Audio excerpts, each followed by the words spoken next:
नमस्कार, मैं हूं दीपक और आप देख रहे हैं डीएसके टॉक्स। आइए बात करते हैं बिग बॉस 18 के कल रात के एपिसोड की, जिसमें कि सो कॉल्ड माइंड कोच और माइंड कोच नहीं, उनकी तो दुनिया हिला करके रख दी है बिग बॉस ने। और मुझे लग रहा है कि जो सो कॉल्ड माइंड कोच है ना, वो बिग बॉस से निकलने के बाद किसी अच्छे से माइंड कोच से कुछ कोचिंग या थेरेपी वगैरह लेने की कोशिश करेंगे। साथ ही साथ माइंड कोच जो है ना, इनके जितने क्लाइंट्स हैं, उन्हें भी कहीं ना कहीं अपने अंदर एक इंट्रोस्पेक्शन करने की जरूरत है कि क्या सोच करके सो कॉल्ड माइंड कोच के वो क्लाइंट बन गए, जैसे कि ऋतिक रोशन।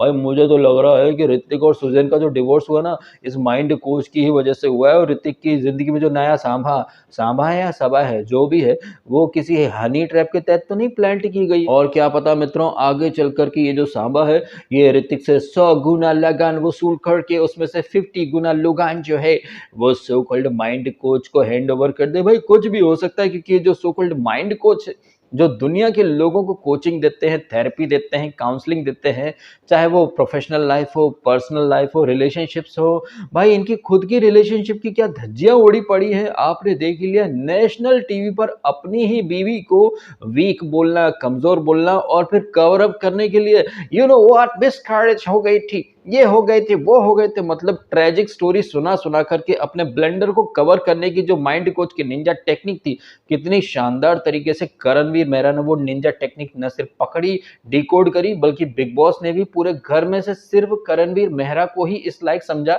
कि हाँ भाई, इसी से बात की जा सकती है, बिकॉज बाकी के जितने लोग हैं उनमें तो अकल दो पैसे की है ही नहीं।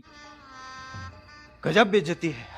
लेकिन जो शो का सो कॉल्ड हीरो है, बिग बॉस का लाडला और सबका जो बाप है, जिसे कि शो के हीरो के तौर पर प्रस्तुत करने के लिए बिग बॉस ने संडे के एपिसोड में सलमान खान ने क्या क्या वो एक्टिविटी करवाई थी ना, leadership, intelligence, influence, guts, manipulation, और भी दो चार और क्राइटेरियाज थे। तो कहने का मेरा मतलब है कि जितने क्राइटेरियाज वहां पर लाए गए, सो दैट किसी न किसी क्राइटेरिया में तो विवियन पास हो जाए। लेकिन विवियन तो इस सीजन का पप्पू है, और पप्पू तो सिर्फ फेल ही होता है। अब यहाँ पर जो एक बड़ी बिगर पिक्चर निकल करके आ रही है ना मित्रों, वो ये है कि एक बंदा यानी करणवीर मेहरा, जो कि ऑर्गेनिक तरीके से अपनी लीडरशिप स्किल्स दिखा रहा है, इंटेलिजेंस लेवल दिखा रहा है, गट्स दिखा रहा है, स्टैंड ले रहा है। वहीं दूसरा बंदा उर्फ fixed winner of this season उर्फ बेवड़ी सेना का जो मुखिया, जो हाथ में कभी कप कभी बॉटल कुछ न कुछ लेकर के पीता रहता है, और अपने साथ बहुत सारा वो माउथ फ्रेशनर का स्टॉक लेकर के आया है। क्यों लाया है, अब आपको समझ में आ रहा होगा, सो दैट जो बेवड़ापंती है उसकी बदबू वगैरह कवर हो सके। तो ये जो बेवड़ी सेना का जो मुखिया है, इसे थोपा जा रहा है जनता के ऊपर एक लीडर के तौर पर, एक इंटेलिजेंट आदमी के तौर पर। तो ये आप समझ सकते हैं ना कि एक बंदा जिसे लीडर के तौर पर दिखाने के लिए टास्क हो रही हैं, सब कुछ डिजाइन किया जा रहा है, बहुत खर्चा किया जा रहा है। वहीं दूसरा बंदा है जो ऑर्गेनिक तरीके से अपनी लीडरशिप स्किल्स, इंटेलिजेंस वगैरह सब दिखा रहा है। तो आप समझ सकते हैं कि कौन एक्चुअली में नंबर वन होना चाहिए। मेकर जो है वो एपिसोड जब लाते हैं, तो अपनी थंबनेल में लिख देते हैं कि कौन होगा नंबर वन। यहाँ पर नंबर वन रैंकिंग वाली टास्क भी हो रही है, जिसमें कि घर वाले तो भाई हम फर्स्ट हम फर्स्ट, हर कोई नंबर वन पे आ रहा है। लेकिन सो कॉल्ड माइंड कोच, जो कि अब नए नए पावर वाले इंसान बने हैं जेल में जाकर के, उनके साथ है इस सीजन का विलन नंबर वन कौन, अविनाश। अब भाई किसको नंबर वन रखना है, किसको नंबर वन नहीं रखना है, वहां पर भी बेवड़ी सेना का जो मुखिया, उसका दोगलापन आपने देखा होगा। ये बेवड़ी सेना का मुखिया जो है, वो रैंकिंग टास्क के टाइम पर एक कमेंट करता है कि आप लोग ना अपने अपने प्रायोरिटी के हिसाब से नंबर वन वन टू कर रहे हो। लेकिन ये बेवड़ी सेना का मुखिया जिस गैंग का हिस्सा है, वहां पर क्या अपना अपना कंफर्ट जोन या अपनी वो सिफारिशी पंक्ति नहीं चल रही है क्या? जिस तरीके से ये अविनाश मिश्रा आरफिन से क्या बोलता है कि आप ऐसा है कि नंबर टू पर आप भले ही रजत, नंबर वन पे भले ही आप रजत को रख दो, लेकिन नंबर टू पर विव या ईश। और जब ये खुद अपनी रैंकिंग भी देता है, आई थिंक किसको दे रहा था, लुसिंडा नहीं, लुसिंडा नहीं, एलिस इन वंडरलैंड, और इनको क्या बोला था कि मेरे लिए नंबर वन पर विव है, फिर ईश है, फिर रजत है, फिर एलिस इन वंडरलैंड टू है। तो एलिस के घुड़ते छिल जाते कि मैं नंबर चार पर कैसे, तेरी ईशा की साड़ी मेरी साड़ी से सफेद कैसे। तो यहाँ पर ये लोग भी तो अपने अपने लोगों को आगे लेकर के चल रहे हैं, प्रायोरिटी। और जैसा कि आपने बिग बॉस 16 में देखा था ना, एक टास्क के दौरान वो साजिद खान कुछ पर्चियां लिख लेता है, लक के बेसिस पर चलो पिक करते हैं। उसी तरह से अविनाश मिश्रा यहाँ पर हाथों में पत्ती ले ली, पीछे छुपा ली, अच्छा ये आया तो तेरा, वो आया तो मेरा। इस तरीके से तो ये लोग रैंकिंग डिसाइड कर रहे हैं, तो आप समझ सकते हैं कि इन लोगों में कितनी बुद्धि है। और यही नहीं, वो जो रैंकिंग वाली जो टास्क थी ना, वहाँ पर भी उसने एक हेवी डायलॉग दिया था कि इन लोगों का जो जीवन है सिर्फ राशन खाने से शुरू, खाने पे खत्म। जबकि राशन और खाने की जो ठेकेदारी है, वो तो बेवड़ी सेना का मुखिया लेकर के घूम रहा है, जिसको कि कल फिर से करणवीर मेहरा ने क्लीन बोल्ड कर दिया। और विवेन डिसना उर्फ बेवड़ी सेना का जो मुखिया है, उसके पास कोई जवाब नहीं थे जब उसे पता चलता है कि करणवीर मेहरा ने तो भाई पिछले 3 4 या 5 दिन पुराना जो कुछ फ्रिज में बचा था वो ढूंढ ढूंढ करके खाया, बिकॉज वो बाकी लोगों की तरह वहां गिड़गिड़ाने नहीं जा रहा है। और ये बेवड़ी सेना का मुखिया जो कि स्वयंभू मतलब मुखिया बना हुआ, घर का लीडर, और ऐसा कि मैं मेक श्योर करता हूँ कि सब खाना खा ले, सब कोई भूखा ना सोए, सब खा लेते, उसके बाद मैं आकर के खाता हूँ। मेरे कहने का आशय ये है कि एक तरफ ये विवेन डिसेना उर्फ बेवड़ी सेना का जो मुखिया है, ये खुद को मतलब महानता का या फिर फेयरनेस का मसीहा डिक्लेयर करता फिरता है, मेक श्योर करता है कि भाई सब लोग खाना खा लें, मैं एक कॉमन ब्रिज पर उसके साथ रहना चाहता हूँ बिकॉज अंदर से मुझे राशन वगैरह सब निकलवाना है। तो ये विवेन डिसेना को खुद को समझ में आता है कि वो कब क्या बोलता है, कब क्या नहीं बोलता है। थोड़े टाइम पहले बोलता है कि इन लोगों का जो जीवन है वो खाने राशन से ही शुरू, राशन पे ही खत्म। एट द सेम टाइम मैं मेक श्योर करूंगा कॉमन ब्रिज पर रह करके कि वहां से प्रॉपर राशन आए, बेसिक फूड आए। अच्छा तू बेसिक और लग्जरी में डिफरेंस पता कर गया समझदार इंसान से। बेसिक और लग्जरी में क्या डिफरेंस है, ये तो आई थिंक सबको पता चल रहा है। तुम लोग सामने वाले को 2 2 एप्पल दे रहे हो और तुम कह रहे हो कि भाई वो लग्जरी है, बट तुम तो चिकन खा रहे हो, पनीर खा रहे हो, दाल चावल सब्जी रोटी और आई थिंक चॉकलेट वगैरह या दही वगैरह सब मिलकर। तो लग्जरी खाना कौन खा रहा है और 2 फ्रूट में कौन किसको निपटा रहा है? 2 फ्रूट ही नहीं, और बात सिर्फ 2 फ्रूट की नहीं है। ये जो बंदा है करणवीर मेहरा, जैसा कि कल उसने कहा भी कि भाई मैं तो पिछले 4 5 दिन पुराना खाना निकाल करके खा रहा था। और विवेन डिसना उर्फ महानता की मूरत उर्फ इस सीजन का जो विनर बनने वाला है, वो क्या कहता है कि भाई मेरी अंडरस्टैंडिंग ऐसी थी कि तूने खा लिया, वाह ये बनेंगे लीडर है, ये बनेंगे लीडर। भाई लीडर कैसा होता है ये तो आपने कल देख लिया। करणवीर मेहरा जिस तरह से बात कर रहा था विवेन डिसेना से कि बेवड़ी सेना के मुखिया, तूने कई सारे अच्छे कैरेक्टर प्ले करे हैं, तू पब्लिक की नज़र में एक हीरो है, तो भाई उस तरीके से कुछ कर और पब्लिक को कुछ रिटर्न में दे। एक लीडर जो होता है उसका काम यही तो होता है कि वो अपने साथ सबको आगे लेकर के चले, लेकिन क्या विवेन डिसेना सबको आगे लेकर के चल रहा है? अगर करणवीर मेहरा चाहता तो वो विवियन की ये जो लचड़-पचड़ अवस्था है, वो उसका मज़ाक भी उड़ा सकता था, उसका मखौल भी उड़ा सकता था, लेकिन as a friend, as a दोस्त, उसने उसको मतलब गाइड करने की कोशिश करी कि भैया तू एक हीरो के तौर पर आया है, एक लीडर के तौर पर आया है, किसी का पपेट बनकर मत रह, पब्लिक तेरे को एक हीरो के रूप में आगे देखना चाहती है। तो ये जो क्वालिटीज़ होती है ना लीडरशिप वाली, ये क्वालिटीज़ करणवीर मेहरा में दिख रही है। गट्स वाली जो क्वालिटी थी, आपने देखा कि कैसे चाहत के लिए उसने स्टैंड लिया, कैसे ये जो आरफीन जो अलग ही कहानी बेच रहा था, उसे डिकोड भी कर लिया, तो वहाँ पर इंटेलिजेंस वाली क्वालिटी वो भी आ जाती है। और बिग बॉस जो है उन्होंने भी ये सारी क्वालिटीज़ इंटेलिजेंस, गट्स, लीडरशिप, ये सारी क्वालिटीज़ जो हैं वो सिर्फ करणवीर मेहरा के अंदर ही तो देखी, तभी तो उसे कन्फेशन रूम में बुला करके आरफीन जो ट्रेजेडी वाली स्टोरी बेच रहा था, उन स्टोरीज़ की आड़ में वो अपने ब्लंडर को कवर करने की कोशिश कर रहा था। ये सारे डिस्कशन बिग बॉस ने बेवड़ी सेना के मुखिया से क्यों नहीं करे, करणवीर से ही क्यों करे? अब ये सारी चीज़ें आप भी देख रहे हैं, मैं भी देख रहा हूँ। मुझे एक कमेंट आया था कि यार डीएसके तुमको करणवीर मेहरा में इतनी सारी खूबियाँ दिख रही हैं, हमें तो दिख नहीं रही हैं। तो आई थिंक अब तो दिख जानी चाहिए। ऑल्दो करणवीर मेहरा में बहुत सारी अच्छी-अच्छी खूबियाँ हैं, लेकिन उसकी एक बात से मैं बिल्कुल एग्री नहीं करूँगा, जिस तरह से वो रैंकिंग वाली टास्क के दौरान हिटलर और बापू का एग्ज़ाम्पल दे रहा था। अब करणवीर मेहरा जो है उससे भले ही बाकी सारी बातों में मैं रिलेट कर सकता हूँ, कनेक्ट कर सकता हूँ, बट ये जिस तरह से उसने बापू का महिमा मंडन करा है, भाई साहब इतने सारे जो क्रांतिकारी जो फांसी पर चढ़ गए, मतलब उनकी कोई वैल्यू नहीं है। ये जो चरखा चला करके या फिर एक यात्रा करके आज़ादी दिला दी, भाई इस नैरेटिव को, इस फिलॉसफी को मैं तो एक स्कैम से ज़्यादा कुछ नहीं मानता हूँ। मेरी नज़र में सो कॉल्ड बापू या so called father of the nation was just a scam, just like khejri और अन्ना। एनीवे, ये जो एपिसोड था दिन नंबर 17, समय सुबह 5 बजे, जेल का सीन है और यहाँ पर एक मग आता है और पानी पच करके उलीच दिया जाता है। किसके ऊपर? नथ सीरियल की जो लीड एक्ट्रेस थी, वो नथ सीरियल के लीड एक्टर पर पानी उछाल देती है। और ये जो सीन था पानी उछालने वाला, हूबहू यही सीन जो है ये अविनाश और चाहत ने एक सीरियल में भी किया था। दैट मीन्स कि ये लोग जो स्क्रिप्ट है ना, उसे पूरी तरह से फॉलो कर रहे हैं। और चाहत तो भाई डे वन से एक्टिंग कर ही रही है, लेकिन अविनाश भी कम नहीं है, वो भी अपना कैरेक्टर, अपना जो रोल है वो अच्छे से प्ले कर रहा है। तो इन लोगों ने अपना जो नथ सीरियल का जो सीन था ना, उसका सीन हूबहू बिग बॉस में रिक्रिएट कर दिया।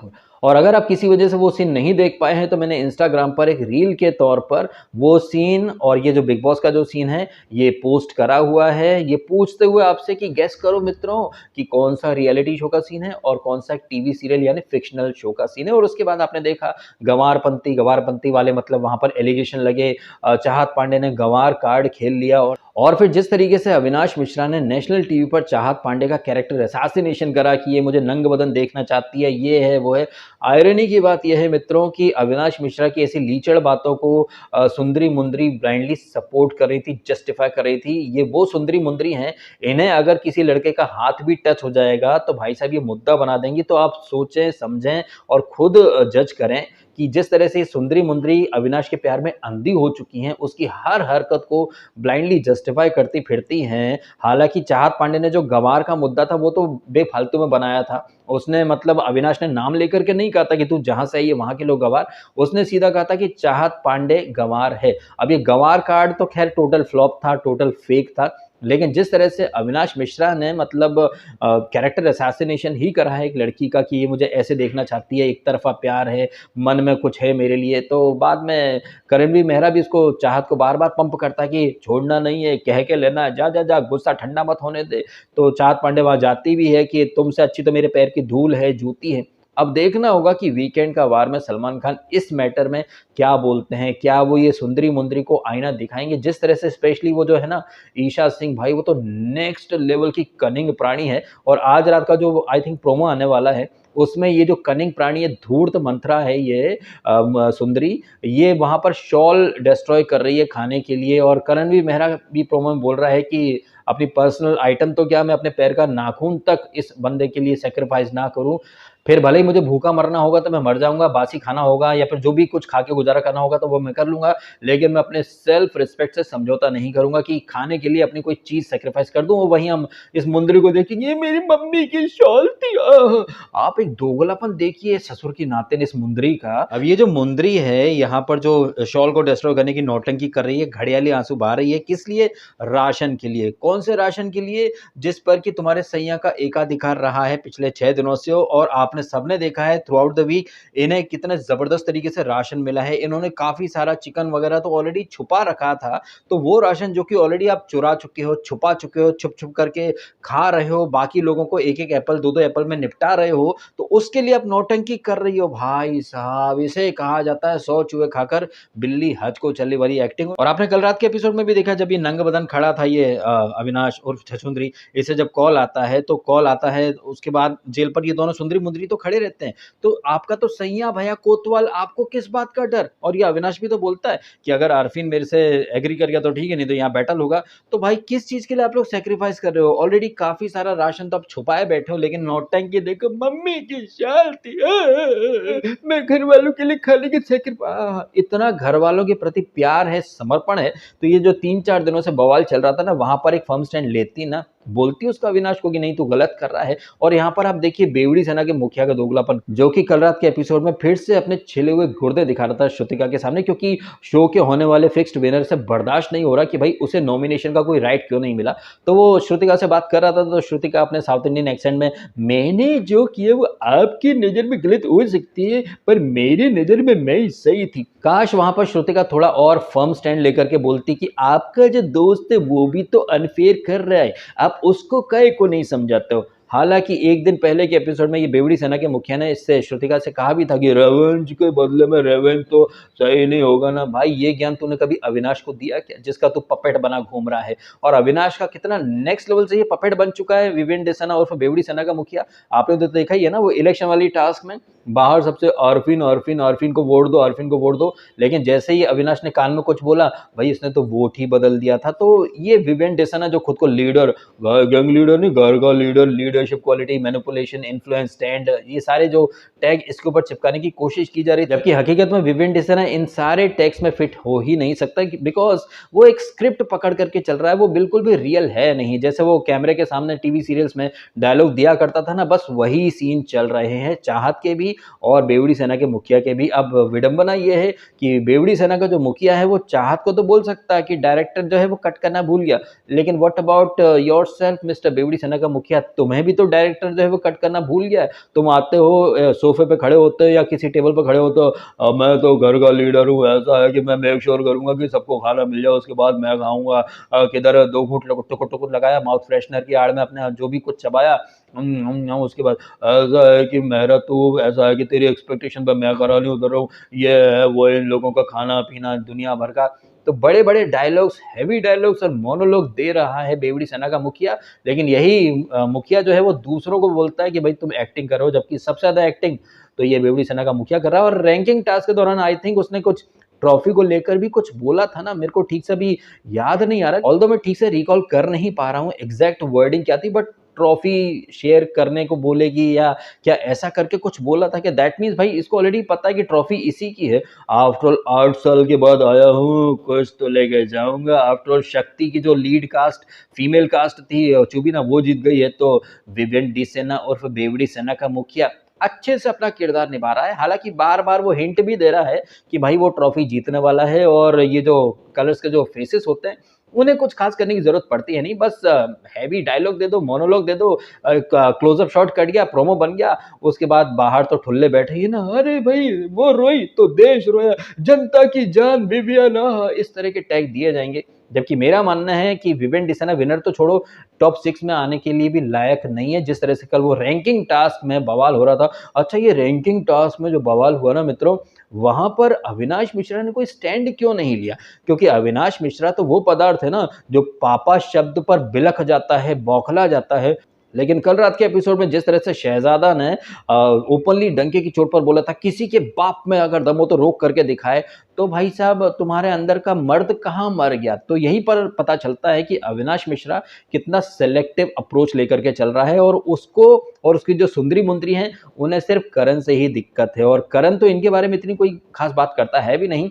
और वो रैंकिंग टास्क में भी उसने बोला कि भाई मेरे शब्द बहुत कीमती हैं, मैं फालतू के शब्द जाया नहीं करता हूँ। और आई थिंक पिछले वीक उसने बोला था, आई थिंक फर्स्ट वीक में उसने बोला था कि मेरा गुस्सा बहुत कीमती है, मैं फालतू लोगों पर गुस्सा वेस्ट नहीं करना चाहूंगा। तो करणवीर मेहरा जो है वो कभी चाहत से बात करता है, कभी आरफीन से बात करता है। अच्छा आरफीन को भी कैसे इंस्टेंट कर्मा मिला, आई थिंक वो जेल के अंदर जब जाता है ना रैंकिंग टास्क के पहले, तो वो इससे क्या बोलता है, जब ये अविनाश उससे बोलता है कि विल डू 50-50 ऐसे करके, वहां पर आरफीन क्या बोलता है कि अगर मेरे हाथ में पावर होता तो मैं इसको करण को जेल के अंदर भेजता। तो अविनाश भी बोलता है कि हाँ अंदर आ जाता तो मजा आ जाता, जगह भी कम है, फिर हम देखते बवाल करते ये वो। जबकि करणवीर मेहरा ने रैंकिंग टास्क के दौरान क्या कहा था कि मुझे आजादी प्यारी है, वो इतनी ज्यादा इन चीजों को दिल पे लेता भी नहीं है, सार्काज्म वाले अंदाज में चीजों को लेट गो कर देता है, जहां बोलना है बहुत अच्छे से बोलता है, जो कि रैंकिंग टास्क में उसने अपने पॉइंट भी काफी अच्छे से रखे। लेकिन जो शो का होने वाला फिक्स्ड विनर है वो अपने छोटे से ग्रुप में जाकर के बैठ जाता है, और उस ग्रुप में आपने देखा सुंदरी और मुंदरी आपस में मतलब कितनी इनसिक्योर हैं। जब इसने अविनाश मिश्रा ने बोला ना कि अगर रैंकिंग होती तो मैं नंबर 1 पर किसको रखता भाई, अरे नंबर 1 पर किसको रखता, वो शायद रजत को रखता, आई थिंक ऐसी कुछ बात चल रही थी। अगर वो खुद को, आप प्लीज बताइएगा मेरे को कमेंट करके, चूंकि मैंने कोई लिख करके खर्रा तो रखा है नहीं, तो मैं तो जो मेरे माइंड में जैसे फ्लो बन रहा है मैं वैसे बोल रहा हूँ। मेरे को अभी रिकॉल हो नहीं पा रहा है कि अविनाश मिश्रा ने नंबर 1 पर खुद को रखा था या आफरीन या रजत को रखा था, बट ऐसा है कि नंबर 3 पर, शायद नंबर 2 या 3 पर उसने ईशा को रखा था, अगर मैं गलत नहीं हूं तो, और शायद नंबर 4 पर उसने एलिस को रखा था। तो इस बात के ऊपर एलिस के गुर्दे छिल गए थे कि मतलब मेरे को रीजन बता, मेरे को रीजन बता, मैं नंबर 4 क्यों हूँ, रजत भाई नंबर 2 या नंबर 1 क्यों है? तो आप देख सकते हैं कि सुंदरी मुंदरी जो है उनमें आपस में कितनी नेक्स्ट लेवल की जेलेसी, आप कह सकते हैं कि इसकी साड़ी मेरी साड़ी से सफेद कैसे। और हमने देखा भी है ना कि जो मुंदरी है, सॉरी जो सुंदरी है, ये ईशा सिंह, इसकी क्लोजनेस कुछ ज्यादा ही है अविनाश के साथ, एकदम मतलब गर्लफ्रेंड बॉयफ्रेंड वाला हक वो जमाती फिरती है। लेकिन भाई नेक्स्ट लेवल की धूर्त है, कनिंग है। इसलिए मैं तो कहना चाहूंगा ये जो प्रोमो में रोने धोने की एक्टिंग कर रही है शॉल का सेक्रीफाइस, भाई इस झांसे में मत आइएगा, ये नेक्स्ट लेवल की झूठी और मक्कार है। और अविनाश को अगर ये लग रहा है ना जो कि अपनी हर प्रायोरिटी में इसको नंबर 1 या 2 पर लेकर के चल रहा है, उसे भी कुछ दिनों में पता चल जाएगा ये किस आस्तीन के सांप को पाले बैठा है। एनीवे, तो घर वाले तो आपसी सहमति पर नहीं आ पाते हैं, तो अब ये जो 2 पावरफुल लोग हैं इनके हाथ में ये टास्क है कि भैया ये किसे नंबर 1 पर रखते हैं। तो चिता है तो मेरा पार्टनर, पटा है तो मेरा पार्टनर, इस हाथ पर पत्ता है तो मेरा भाई, इस तरीके से तो रैंकिंग डिसाइड हो रही है। और ये रैंकिंग डिसाइड कर कौन रहा है? सो कॉल्ड पावरफुल मठाधीश इंसान। वैसे ये जो रैंकिंग है अगर इसमें अविनाश को हालाँकि बिग बॉस ने इन्वॉल्व नहीं करा है, बट मेरा ये मानना है कि अगर अविनाश और आरफिन भी इस टास्क का हिस्सा होते, तो निर्विवाद रूप से मैं अपनी रैंकिंग में अविनाश को नंबर 1 पे रखता बिकॉज़ गुड, बैड, अगली, पॉजिटिव, नेगेटिव, पैथेटिक जैसा भी कंट्रीब्यूशन है भाई, उसका कंट्रीब्यूशन इस वीक सबसे ज़्यादा रहा है। अगर हम फर्स्ट वीक में देखें तो गुणरत्न थे, यहाँ सेकंड वीक में पूरा जो शो है वो अविनाश के इर्द-गिर्द घूमा है। ऑल्दो उसे रैंकिंग में शामिल नहीं किया गया है, करते तो वो डेफिनिटली नंबर 1 पे आता, नंबर 2 पे मैं रखता करण को, नंबर 3 पे मैं रख देता रजत दलाल को, नंबर 4 पर मैं रख देता ये चाहत, विवियान, शिल्पा में से किसी एक को। एनीवेज़ अब आ जाते हैं अरफीन के ऊपर जिसके बारे में हम थोड़ी देर पहले बात कर रहे थे कि उसको इंस्टेंट कर्मा मिला है। थोड़ी देर पहले वो ज़िक्र कर रहा था कि उसका बस चलता तो वो करणवीर को जेल के अंदर भेजता। आप देखिए कैसे इंस्टेंट कर्मा मिला है। ये बंदा जो कि करण को जेल के अंदर डालना चाहता था, यही करण जो है वो उसकी वाइफ़ के लिए स्टैंड ले रहा है और बार-बार मतलब ये बताने की भी कोशिश कर रहा है कि ये जो आरफीन है अपने ब्लंडर जो है उसे छुपा रहा है सारा के कंधे पर बंदूक रख करके। वो जो एक्सपायरी सून वाला जो लॉकेट डाला गया है, तो सीधी सी बात यह है कि ये जो सो कॉल्ड माइंड कोच हैं जो दुनिया को कोचिंग देते हैं, वो नेशनल टीवी पर अपनी ही पत्नी की धज्जियां उड़ा रहे हैं। तो ये काहे का माइंड कोच? इस माइंड कोच में तो इतना माइंड होना चाहिए ना कि नेशनल टीवी पर क्या बोलना है क्या नहीं बोलना है। भाई इतनी सी अगर आपको समझ नहीं है तो घंटे के माइंड कोच। फिर पता चल रहा है कि आपके जो क्लाइंट हैं वो एक नंबर के विशुद्ध चूतिए हैं, चाहे वो ऋतिक रोशन हो या फिर कोई भी हो जो तेरे जैसे लपट झंडिस को अपना कोच, अपना मतलब क्या बोलते हैं मेंटोर बनाए बनाए घूम रहे हैं, जिसमें 2 पैसे की खुद में अकल नहीं है।